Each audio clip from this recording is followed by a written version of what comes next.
Sis, can I share a revelation with you for just 1 second? I think how we've been loving our men has been wrong. And I think we believe that if we give men lots of love, understanding, forgiveness, grace, and mercy, that it's going to cultivate in our men the level of appreciation and the level of selflessness that we're looking for when it comes to our men and our relationships. And one thing I'm realizing, and this is through my own personal interaction with a teenage son who will become a man in a couple of months, is that while women's overarching love language is love, consideration and care and thoughtfulness and all those different types of things, a man's overarching love language is respect. And you may be thinking to yourself, I respect him. I look up to him. I encourage him. When I see that there's a business that's meant for him, I go after it and take initiative and give him information on it. And I'm always doing things to try to encourage him, even if it means stepping over him to do it. So I think I would say that I respect him.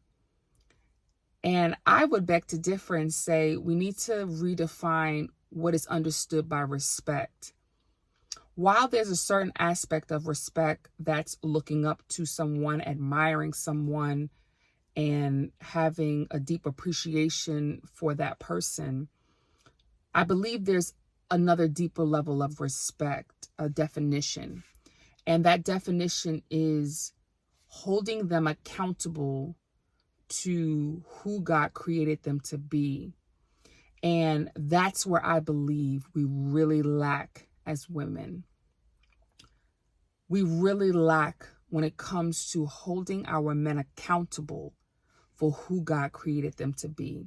And we believe that if we give everything to a man, if we give him all the attention and the consideration and the thoughtfulness and the affection and the forgiveness and the grace, that he would see those things and in turn build a deep appreciation for us. Not understanding that men understand love differently than we understand love. We understand love through consideration, appreciation, words of thought and care, and all those different types of things.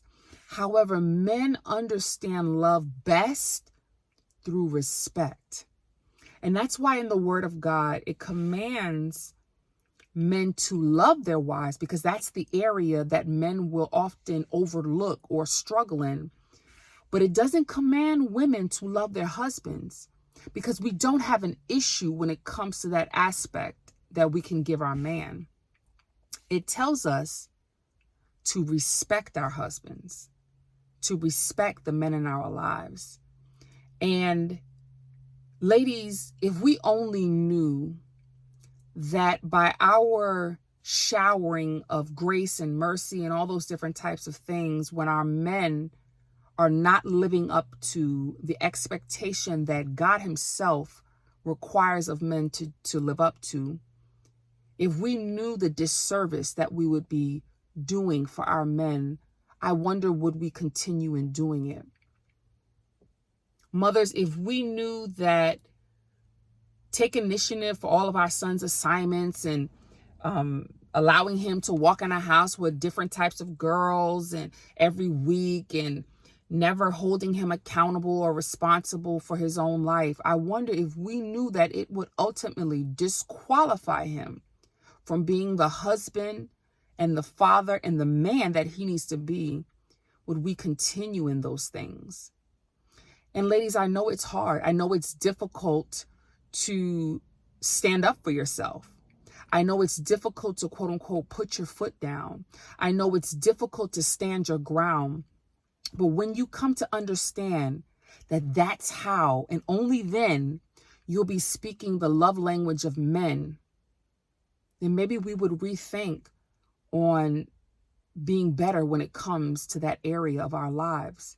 So often we take the blame on ourselves. So often we want to show that softness to them, and that care that will be there no matter what.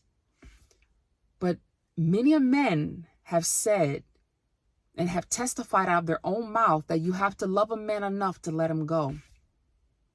And that's hard. That's hard for us, because in our very nature as nurturers, we're very loyal, and it's very hard for us to discard something. It's very hard for us because it's not in our nature to do that. Think about it. As mothers, how can it be in our nature to discard something so easily? However, what we're realizing is the type of men that have been raised by us, majority, and the type of men that our culture is raising, they're going to need the type of tough love that we need to be able to give them. They're going to need us to stand firm in our decision of respecting ourselves. They're going to need us to stand firm in our decision of being righteous and doing what is right before God and before others. They're going to need us to stand firm when we know something is wrong, to call it out for what it is and to say, I expect nothing but God's best from you. They're going to need that from us, because that is how we love them, and that is how they understand and receive love. They can never respect a person, a woman, who does not respect herself. They can never respect or truly love a woman who does not first love herself. And we need to get past the feelings. We need to get past the emotions. And we need to understand what our men truly need from us. And there's nothing wrong with sprinkling or seasoning our respect with grace and with consideration and with mercy, because all of us need that in life. However, it needs to be seasoned with that. That doesn't need to be the main dish. The main course on how to love a man, how to speak his love language, is going to be respect. And how we show respect is not only in the things like admiration and valuing and submission, but it's also in things like accountability, responsibility, and holding them to a certain level of expectation. Ladies, we need to reevaluate if what we're doing is not only harming them, but also harming us and harming society as a whole. The reason why God created us is to be a helpmeet. And that means we have a certain power of influence when it comes to the direction in which our men are going to go. If we tolerate nonsense, if we tolerate disrespect, if we tolerate less than and mediocrity, then we can't expect greatness.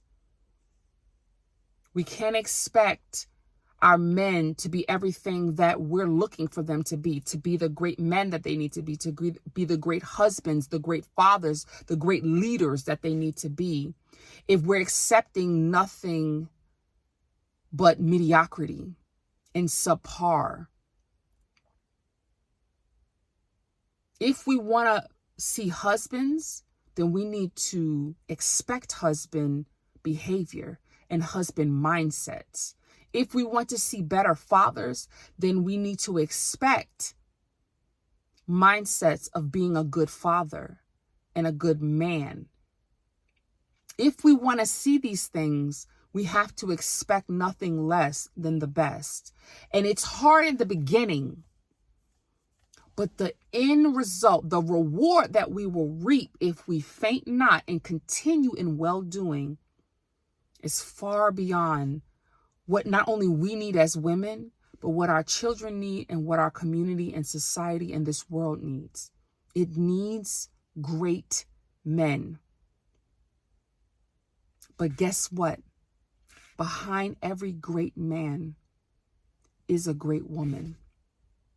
Are you that great woman? Will you be that great woman that men need, that our men need, that our boys need, that this world needs? Will you be that? Think about that on today. Love you. Bye.